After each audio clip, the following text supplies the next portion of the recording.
Bienvenue sur Yamini Code Report.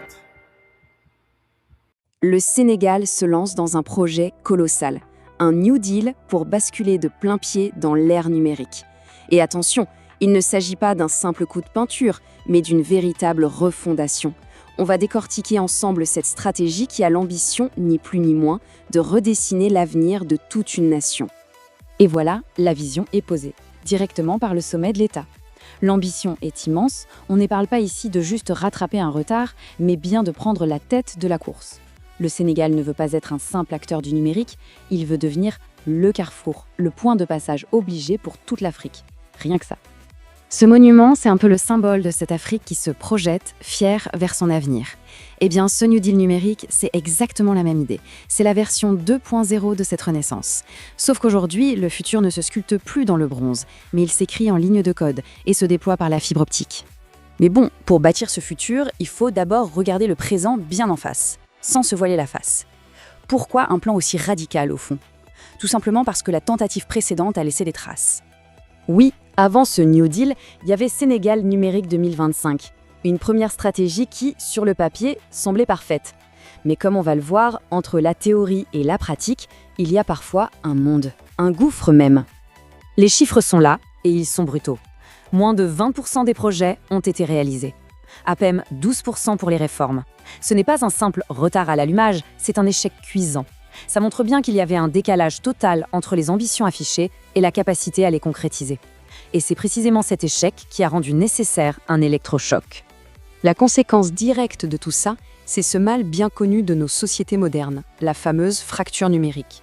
D'un côté, ceux qui sont dans le train de la technologie, de l'autre, ceux qui restent à quai. Un fossé qui n'a fait que se creuser. Et cette fracture, ce n'est pas qu'une statistique froide. Elle a des visages bien réels. Bien sûr, il y a l'accès au matériel, à la connexion. Mais il y a aussi, et c'est peut-être le plus important, le manque de compétences et même des barrières psychologiques. La peur de mal faire, le sentiment d'être dépassé. Le chiffre qui fait le plus mal, c'est celui-là. 90% des plus de 75 ans qui se sentent tout simplement incapables d'utiliser Internet. C'est une exclusion massive.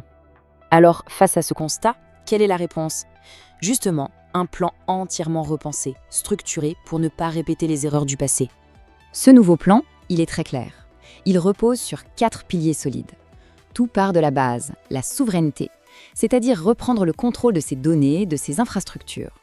Une fois que cette fondation est là, on peut passer à l'étape 2, digitaliser les services publics pour simplifier la vie des gens. Ce qui, logiquement, va nourrir le 3e pilier, booster l'économie numérique, créer des emplois. Et l'aboutissement de tout ça, le 4e pilier, affirmer le leadership du Sénégal sur le continent. C'est une feuille de route limpide. Bon, une belle stratégie sur le papier, on a vu ce que ça a donné la dernière fois. La vraie révolution de ce New Deal, elle n'est pas seulement dans les objectifs, mais surtout dans la méthode. La clé du succès, cette fois, c'est de changer radicalement la façon de penser les services numériques. Et ça nous amène à la question centrale, la question à 1 million de dollars. Comment on s'assure que cette transformation gigantesque profite à tout le monde, y compris à ceux qui se sentent aujourd'hui complètement perdus face à un écran ? La réponse, elle tient en 4 lettres un peu barbares, UX/UI. Derrière ce jargon, l'idée est toute simple. C'est l'art de concevoir des services en se mettant, pour une fois, dans la peau de l'utilisateur. On arrête de penser comme une administration pour une administration. La question n'est plus comment fonctionne mon système, mais de quoi le citoyen a-t-il vraiment besoin et comment lui rendre la vie plus simple. C'est un renversement total de perspective. Et concrètement, ça donne quoi ?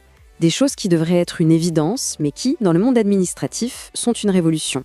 Ça veut dire, fini le jargon que personne ne comprend, fini le parcours du combattant avec 15 clics pour obtenir un document, on s'assure que les services sont accessibles à tout le monde, y compris les personnes en situation de handicap. En bref, on remet l'humain au centre du jeu. Ce changement de mentalité va encore plus loin. On ne se contente plus de jeter une liste de services à la figure des gens. Non, on leur raconte une histoire, on part de leurs problèmes concrets, on leur montre comment l'outil numérique le résout, et surtout, on met en avant ce qu'ils y gagnent, eux. On passe de la logique du guichet à la logique du service rendu. Très bien, la vision est posée, la méthode aussi. Mais à la fin, quels sont les résultats attendus ? Comment on va savoir si ce New Deal est une réussite ou pas ? Eh bien, cette fois, le plan n'est pas fait que de belles paroles. Il est bourré d'indicateurs de performance très précis, des KPIs comme on dit, qui sont chiffrés, mesurables, avec une date butoir, 2034. L'un des objectifs, c'est de créer un écosystème qui fourmille d'innovation avec l'émergence de plus de 500 startups tech reconnues. Et sur le plan social, la promesse est énorme. La création de 150 000 emplois directs dans le secteur du numérique. Et pour que tout ça tienne la route, le socle, c'est la connexion. Objectif, 95% du territoire couvert par un réseau de qualité et abordable. C'est la fin annoncée des zones blanches. La transformation va aussi toucher le cœur de l'État. L'idée, c'est de faire passer plus de 80% des démarches administratives en ligne, de donner une identité numérique à plus de 90% de la population et, point absolument crucial pour la souveraineté, d'héberger 100% des données sensibles sur le sol sénégalais. On le voit bien, au final, le projet est double. D'un côté, transformer le Sénégal de l'intérieur pour ses habitants. Et de l'autre, en faire un pôle d'attraction, un modèle technologique qui rayonne sur tout le continent. Le Sénégal se lance donc dans une aventure absolument fascinante. Mais ce projet gigantesque soulève une question universelle, une question qui nous concerne tous, où que l'on soit. Cette quête de souveraineté numérique, qui est vraiment le cœur du réacteur de ce plan, est-elle seulement une promesse de progrès, d'autonomie, ou est-ce qu'elle pourrait aussi, d'une certaine manière, présenter des risques pour nos libertés individuelles? C'est sans doute le grand débat de notre époque.